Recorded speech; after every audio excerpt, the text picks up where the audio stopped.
नमस्कार, जय हिंद, वंदे मातरम। प्यारे दोस्तों, आप सभी लोगों का आपके अपने YouTube channel BS online study में मैं ब्रिजेश आप सभी लोगों का बहुत बहुत स्वागत करता हूं। तो दोस्तों, आज हम लोग इस वीडियो में यूपी जूनियर SST के बारे में दोस्तों जो हमारा अगला टॉपिक है वह है 6ठी शताब्दी ईसा पूर्व का भारत एवं प्रारंभिक राज्य। तो दोस्तों, इस पार्ट को हम लोग शुरू करेंगे और इस पार्ट से जितने भी मोस्ट इम्पॉर्टेंट प्रश्न हैं उसको हम इस वीडियो में देखेंगे। तो दोस्तों, चलिए हम आज की वीडियो को शुरू करते हैं। 6ठी शताब्दी ईसा पूर्व आते आते द्वितीय नगरीकरण की शुरुआत होती है। 6ठी शताब्दी ईसा पूर्व में छोटे छोटे जनपद मिलकर बड़े महाजनपदों में प्रचलित हो रहे थे, जिनकी संख्या जो दोस्तों 16 थी। तो दोस्तों, जब 6ठी शताब्दी ईसा पूर्व जब आता है तो उसमें क्या होता है, द्वितीय नगरीकरण होता है। क्या होता है दोस्तों? तो द्वितीय नगरीकरण दोस्तों होता है 6ठी शताब्दी ईसा पूर्व में। उसका दोस्तों जो छोटे छोटे जनपद होते हैं उन जनपदों को जो दोस्तों क्या किया जाता है, मिलाकर एक बड़ा महाजनपद बनाया जाता है। क्या किया जाता है? बड़े बड़े महाजनपद बनाए जाते हैं और उन महाजनपदों की संख्या कितनी होती है? तो 16 होती है। इन महाजनपदों ने भारत के प्रारंभिक राज्यों एवं उनके राजवंशों का उदय होता है। इन महाजनपदों में मगध दोस्तों सर्वाधिक शक्तिशाली महाजनपद के रूप में उभरता है। तो सर्वाधिक शक्तिशाली जो महाजनपद होता है वो कौन सा होता है? तो मगध होता है। मगध साम्राज्य का उत्कर्ष 6ठी सदी में होता है। दोस्तों, जो मगध साम्राज्य होता है उसका जो उदय होता है वो 6ठी शताब्दी में यानी 6ठी ईसा पूर्व में दोस्तों होता है। इसका दोस्तों आप सभी लोगों को बताएं कि बौद्ध ग्रंथ जो है अंगुत्तर निकाय में 16 महाजनपदों का उल्लेख है जो इस प्रकार हैं। तो दोस्तों 16 महाजनपद कौन कौन से हैं? तो दोस्तों उसमें दोस्तों अवंती है, अस्मक है, अंग है, कंबोज, काशी, कुरु, कौशल, गांधार, चेदी, वज्जी, वत्स, पांचाल, मगध, मत्स्य, मल्ल और सूरसेन हैं। तो दोस्तों यह 16 महाजनपद हैं। 16 महाजनपदों की सूची अंगुत्तर निकाय में भी उपलब्ध है। दोस्तों जो 16 महाजनपद हैं उसमें दोस्तों इनकी जो सूची है अंगुत्तर निकाय में भी उपलब्ध है। किस निकाय में दोस्तों? तो अंगुत्तर निकाय में है और बौद्ध ग्रंथ के अंतर्गत जो अंगुत्तर निकाय है उसमें है। तो जिन 16 महाजनपदों के विषय में जैन साहित्य तथा पाणिनि के अष्टाध्यायी से भी दोस्तों जानकारी मिलती है। किससे होती है? इन जो 16 महाजनपद हैं इनकी जानकारी दोस्तों जैन साहित्य में भी मिलती है और अष्टाध्यायी में भी मिलती है। दोस्तों अष्टाध्यायी के लेखक कौन है? तो पाणिनि जी हैं। दोस्तों आप लोगों के लिए जो एक एक लाइन है या एक एक लाइन से दोस्तों प्रश्न जो है बनते हैं, तो दोस्तों आप लोग अच्छे से देखिए ताकि आप लोगों को किसी चीज़ में समझने में समस्या न हो। दोस्तों यह आप सभी लोगों के जो 16 महाजनपद हैं उनकी राजधानियों के नाम है और वह हैं। तो दोस्तों जो काशी महाजनपद है उस समय काशी महाजनपद की जो राजधानी थी वो वाराणसी थी। कोसल महाजनपद की राजधानी श्रावस्ती थी। अंग महाजनपद की राजधानी चंपा थी। मगध की दोस्तों गिरिव्रज थी और मगध सबसे महान दोस्तों जो सबसे बड़ा शक्तिशाली था मगध। उसके बाद वज्जी की जो राजधानी थी वह मिथिला और वैशाली थी। मल्ल की कुशीनारा या वैशाली। चेंदी की दोस्तों सुक्तिमती थी। वत्स का कौशाम्बी। इसका दोस्तों जो 9वां महाजनपद था वह था कुरु। तो कुरु की राजधानी इंद्रप्रस्थ थी। पांचाल की दोस्तों ऐच्छन्य थी। मत्स्य की विराटनगर और सूरसेन का मथुरा। अस्मक का पैठन। अवंती का उज्जैनी। गांधार तक्षशिला और कंबोज का दोस्तों क्या था? लजपुर हाटक थी। इस प्रकार दोस्तों ये 16 महाजनपदों की जो है के नाम और उनकी राजधानियाँ थी। अब इसके बाद दोस्तों हम लोग देखेंगे जो मोस्ट इम्पोर्टेंट है क्या है कि मगध का उल्लेख जो है अथर्ववेद में भी मिलता है। तो जो अथर्ववेद में किसका उल्लेख मिलता है? तो मगध महाजनपद का भी उल्लेख मिलता है। महात्मा बुद्ध के समय यहाँ हर्यक वंश के बिंबिसार का शासन था। दोस्तों जब महात्मा बुद्ध का जो शासन काल था उस समय महात्मा बुद्ध के समय में दोस्तों जो है यानी हर्यक वंश के जो बिंबिसार थे, बिंबिसार का शासन के समय दोस्तों महात्मा बुद्ध जो है थे। बिंबिसार ने अपने राजवैद्य जीवक को अवंती के राजा की चिकित्सा के लिए भेजा था। मगध की राजधानी गिरिव्रज थी। मगध की राजधानी क्या थी दोस्तों?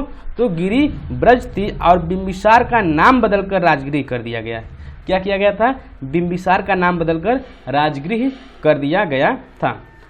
मगध सम्राट बिंबिसार ने अंग का विलय मगध राज्य में कर लिया।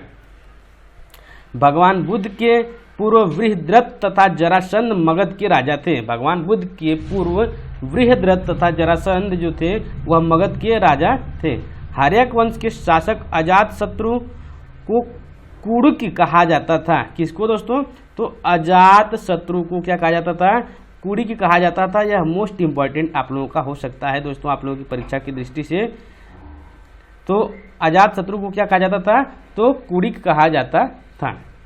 इसके बाद दोस्तों हम लोग देखेंगे कि मगध के शासक अजातशत्रु ने वज्जी संघ के विरुद्ध प्रथम बार रथ मूसल एवं महाशिलाकंटक नामक गुप्त हथियारों का प्रयोग किया था।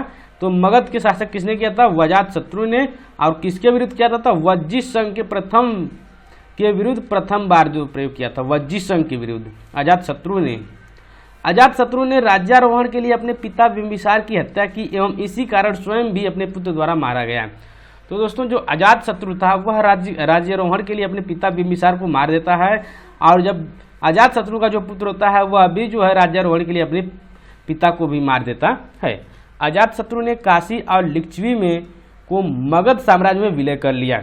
अजातशत्रु ने काशी और लिच्छवी को मगध साम्राज्य में जो क्या कर लिया था? विलय कर लिया था, यानी उसको मिला लिया था। हर्यक वंश के उदयन ने गंगा एवं सोन नदियों के संगम पर पाटलिपुत्र नामक नगर की स्थापना की। किसने की? तो हर्यक वंश का जो उदयन था उन्होंने गंगा एवं सोन नदियों के संगम पर पाटलिपुत्र नामक स्थापना की। शिशुनाग वंश के शासक दोस्तों कालाशोक के समय में 383 ईसा पूर्व में वैशाली में द्वितीय बौद्ध संगत का आयोजन किया गया। शिशुनाग वंश के शासक कालाशोक। शिशुनाग वंश का शासक कौन था? तो कालाशोक के समय में 383 ईसा पूर्व में वैशाली में, कहाँ पे दोस्तों? तो वैशाली में द्वितीय बौद्ध संगत का दोस्तों आयोजन किया जाता है। इसके बाद दोस्तों आप लोग देखेंगे मोस्ट इंपॉर्टेंट लाइनें हैं। मगध के शासक शिशुनाग ने अवंती एवं वत्स को जीतकर मगध का हिस्सा बना लिया। भारत पर पहला आक्रमण ईरानियों ने किया था। भारत पर पहला आक्रमण किसने किया था? तो ईरानियों ने किया था। डेरियस दोस्तों पहला ईरानी शासक जिसने भारत के कुछ भाग को अपने अधीन कर लिया था।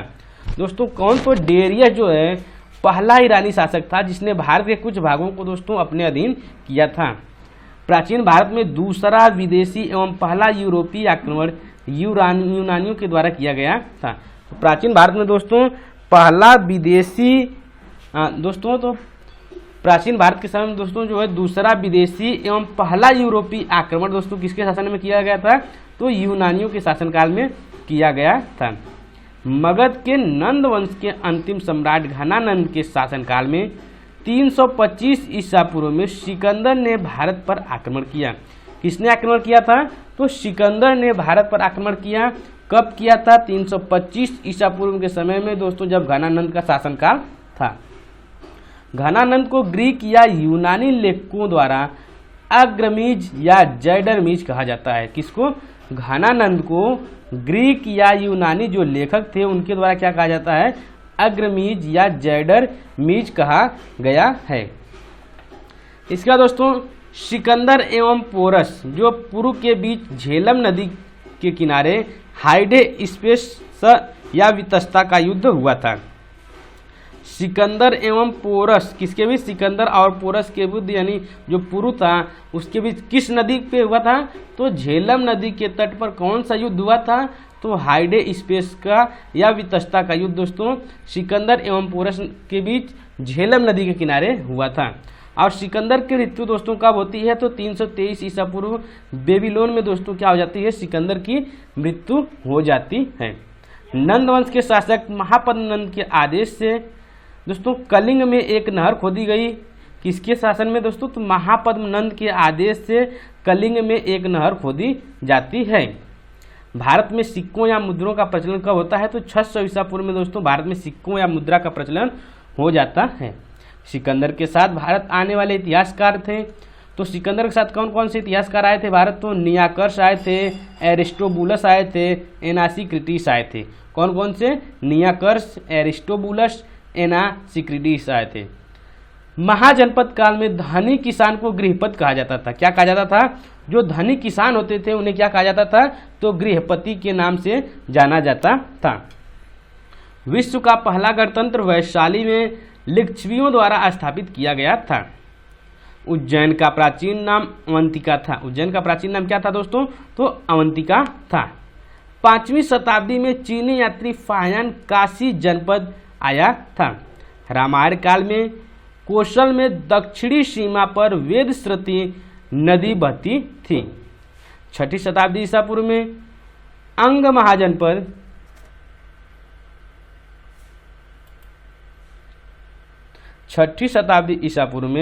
अंग महाजनपद का शासक ब्रह्मदत्त था। कौन था दोस्तों? तो ब्रह्मदत्त था। बौद्ध साहित्य में मल्ल देश की 2 राजधानियां थी। कौन कौन सी? कुशीनगर और पावापुरी का वर्णन है। बौद्ध साहित्य में मल्ल देश की 2 राजधानियां कुशीनगर और पावापुरी थी। इसके बाद दोस्तों आप सभी लोगों को बताएं कि पावापुरी में दोस्तों महात्मा बुद्ध ने अपना अंतिम समय का भोजन किया था तथा कुशीनगर में उनकी मृत्यु हो जाती है। कहाँ पे होती है? तो कुशीनगर में दोस्तों उनकी मृत्यु हो जाती है। बौद्ध ग्रंथ के अंगुत्तर निकाय में 16 महाजनपदों के अतिरिक्त 10 गणराज्यों का भी उल्लेख मिलता है। और दोस्तों वह 10 गणराज्य कौन कौन से थे? तो कपिल वस्तु के शाक्य, अलकप के बुली, सुमसुमार पर्वत के भग्ग, रामग्राम के कोलीय, केशपत के कालाम, कुशीनारा के मल्ल, पावा के मल्ल, पिपलीवन के मोरीय, वैशाली के लिच्छवी और मिथिला के विदेह। ये दोस्तों क्या थे? 10 दोस्तों गणराज्य थे। इसके दोस्तों अस्मक महाजनपद दक्षिण भारत में गोदावरी के तट पर स्थित सबसे दक्षिणी महाजनपद था।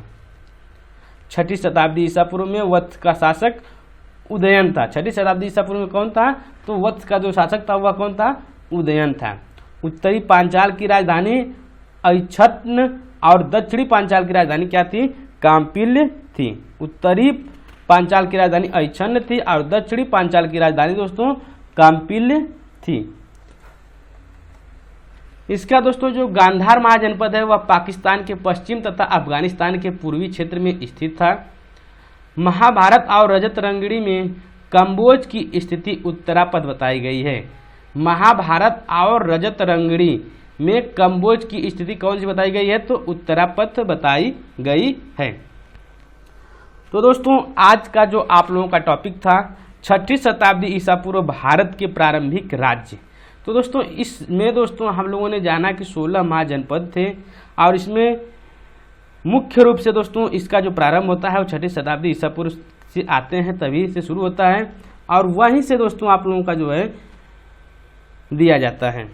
तो दोस्तों हम इस वीडियो में पूरा समझ लिए कि 6ठी शताब्दी ईसा पूर्व के भारत और प्रारंभिक राज्य कौन कौन से थे और उनकी राजधानियाँ क्या थी, इसके बारे में हम लोगों ने देखा। तो दोस्तों आप सभी लोगों को वीडियो कैसी लगी आप लोग एक बार कमेंट करके जरूर बताएंगे। और दोस्तों आशा करता हूं कि आप सभी लोगों को वीडियो पसंद आई होगी। तो दोस्तों अगर आप सभी लोगों को वीडियो पसंद आई तो वीडियो को लाइक करें और अपने सभी मित्रों को दोस्तों ज़्यादा से ज़्यादा शेयर करें और चैनल को सब्सक्राइब जरूर करें, क्योंकि प्रतिदिन हम इसी तरह की वीडियो लाते रहते हैं। दोस्तों अगर आप लोग यूपी जूनियर टीचर या की तैयारी कर रहे हैं तो आप लोगों के लिए यह मोस्ट इम्पॉर्टेंट वीडियो थी। तो दोस्तों आप सभी लोगों को वीडियो कैसी लगी आप लोग एक बार कमेंट करके जरूर बताएं।